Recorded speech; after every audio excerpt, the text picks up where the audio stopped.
So the last real snow we saw in the Triangle was January of 2022. And during that time, there was a woman in Cary. She put ice melt down on her driveway, and it worked. But it also severely damaged the concrete. 5 on Your Side's Keely Arthur shows us the problem that will cost you thousands to repair.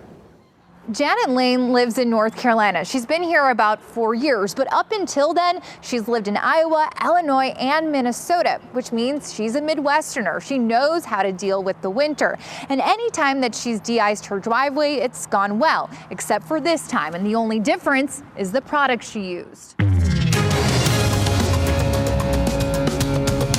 So this is part of what I swept up, shards of concrete. Janet Lane has been collecting the pieces of her crumbling driveway. Chipped and cracked and peeling concrete as a result of using the Roadrunner ice melt product. Lane said she used the ice melt twice after winter storms in January of 2022, and within 3 days of the second application, noticed her 1-year-old driveway starting to deteriorate. It was just crumbling.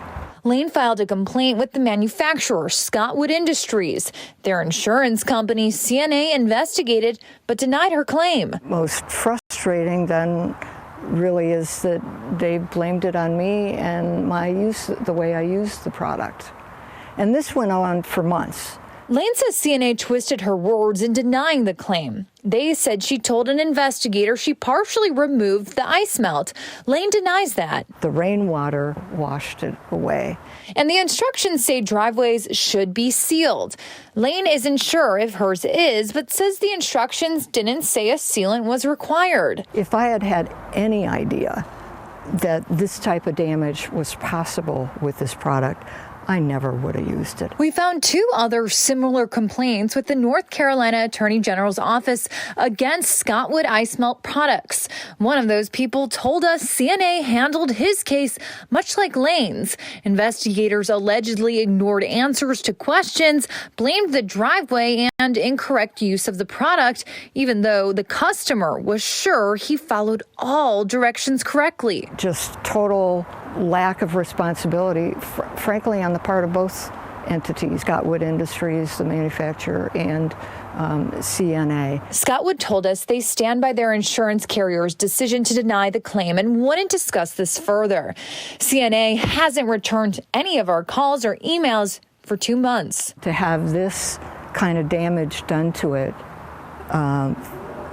is really hard to take, and to have it be so visible. Lane is still fighting to get her driveway repaired, which could cost upwards of $5,000. I can't leave it this way. Keely Arthur, 5 on Your Side. Frustrating. We did talk to an expert. They told us it's really hard to tell exactly what happened in this case. But as we were stating in the piece there, follow the directions as closely as you can on the package. It's the best way to protect yourself, and to have that sealant on your driveway. It's very, very important because it keeps the ice melt's leftover chemical mixture from then soaking into the driveway, refreezing, and causing serious damage. But that's a tough situation. Absolutely.